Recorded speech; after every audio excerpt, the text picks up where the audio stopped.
Hai semuanya, ketemu lagi di channel saya, Mia Y. Gimana kabar kalian semua? Lama tidak bertemu, 1 minggu ya? Apa lebih gitu, lupa. Karena satu dan lain hal, jadi baru hari ini mulai upload video lagi. Nah, hari ini saya mau bawain cerita, tapi cerita yang berbeda, bukan kelanjutan dari video sebelumnya. Jadi maksudnya biar topiknya selang-seling, jangan seragam terus untuk beberapa waktu gitu, untuk mencegah kebosanan. Nanti yang denger bosan, saya juga yang bikin videonya bosan gitu, jadi divariasiin sedikit. Oke? Nah, video saya hari ini mau cerita tentang keberadaan orang Tionghoa di Garut, Jawa Barat. Ada yang orang Garut di sini, orang Tionghoa Garut atau orang Garut aslinya? Kalau ada, selamat menonton. Halo, salam dari saya. Nah, kayak apa sih ceritanya? Kalau begitu langsung aja kita ikutin. Yuk.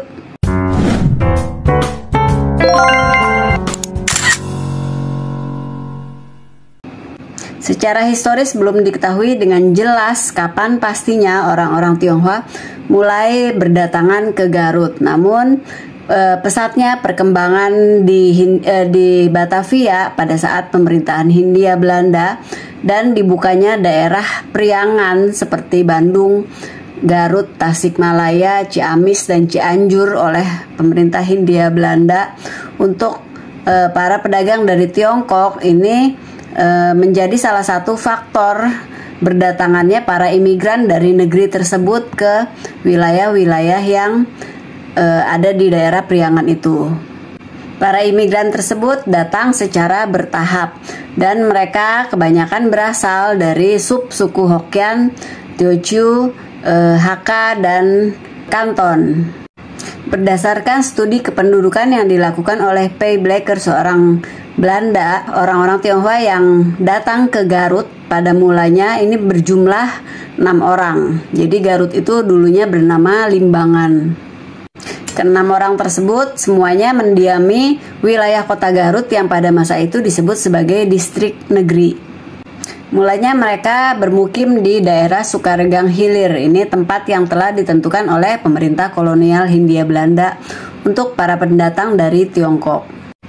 Mulai tahun 1920 sampai 1930-an, mereka berangsur-angsur mulai pindah ke daerah yang disebut sebagai Chinese Voorstraat dan Grootwijk. Jadi Chinese Voorstraat itu di sekitar Pengkolan yang sekarang bernama Ayani, dan Grootwijk yang sekarang bernama Jalan Ciledug.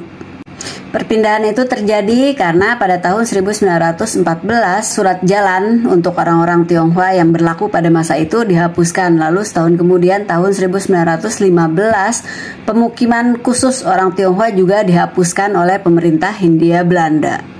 Jadi memang sebelumnya itu kan orang-orang pemerintah Hindia Belanda memberlakukan berbagai peraturan untuk mengekang orang-orang Tionghoa sehingga mereka tidak terlalu bisa bebas bergerak.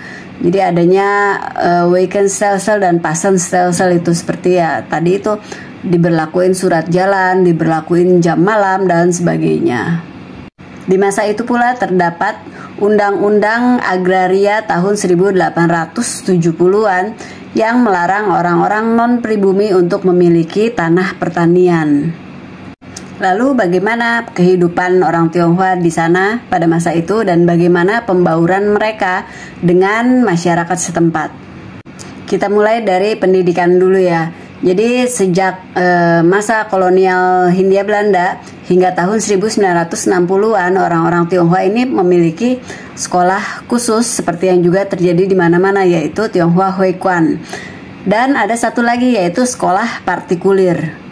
Kalau sekolah Tionghoa Huikuan ini merupakan kelanjutan dari kurikulum sekolah sebelumnya yang sempat berubah pada masa pendudukan Jepang. Sekolah partikulir ini mulai berdiri pada tahun 1947 sampai 1948. Di sekolah Tionghoa Huikuan pada masa pendudukan Jepang, kurikulumnya diganti, jadi bahasa pengantarnya pakai bahasa Jepang. Nah, setelah kemerdekaan Indonesia, kurikulumnya diubah lagi, bahasa Jepang dihapus diganti menjadi pengantar bahasa Jepang dihapus diganti menjadi pengantarnya bahasa Melayu atau bahasa Indonesia sekarang. Sementara kurikulum di sekolah partikulir ini hampir sama dengan sebelumnya, dengan masa pendudukan Hindia Belanda. Mereka tetap menggunakan bahasa pengantar bahasa Belanda. Seiring berjalannya waktu, sekolah partikulir berubah menjadi sekolah rakyat yang bernama Daya Susila. Nah, pada saat itu orang-orang Tionghoa yang sudah mengenyam pendidikan Belanda mengusulkan kepada pemerintah Indonesia supaya sekolah tersebut tetap menggunakan bahasa pengantar bahasa Belanda. Tetapi permintaan tersebut ditolak. Kurikulum yang harus diterapkan adalah kurikulum baru yang berlaku di Republik Indonesia dengan pengantar bahasa Indonesia.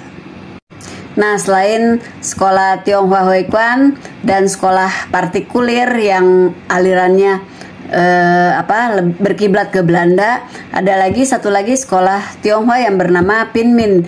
Ini alirannya berkiblat kepada Taiwan, tapi kemudian ditutup pada tahun 1958.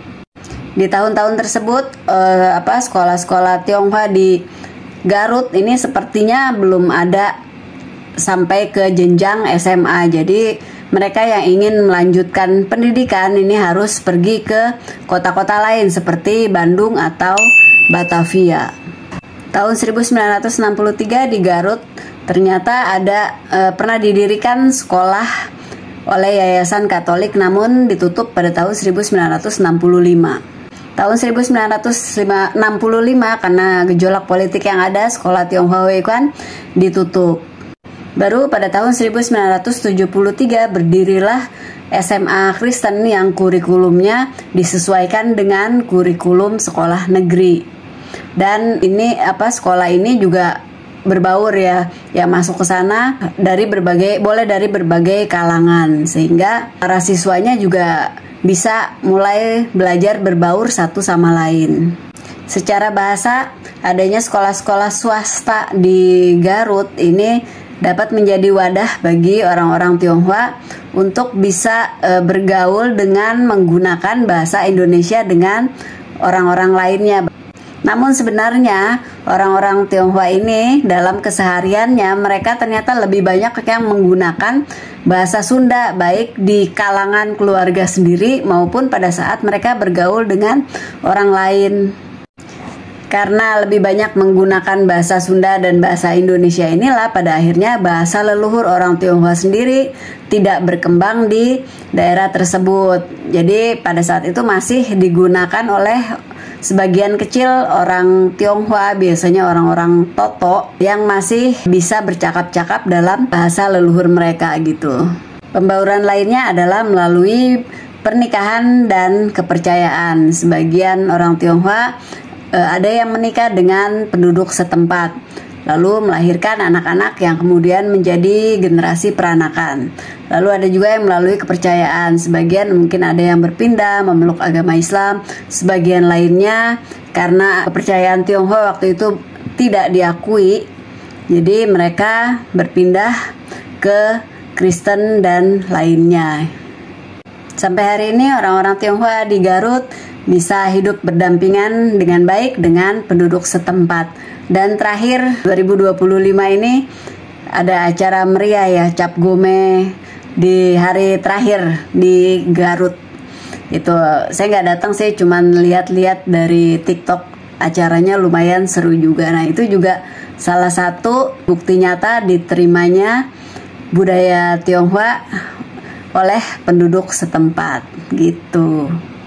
Nah kalau begitu sekian dulu video singkat hari ini, semoga suka, semoga bermanfaat. Terima kasih buat yang sudah menyaksikan dan sudah selalu mendukung channel ini. Saya juga mengucapkan selamat menunaikan ibadah puasa bagi semua yang menjalankan. Terima kasih, sampai ketemu lagi di video lainnya. Salam.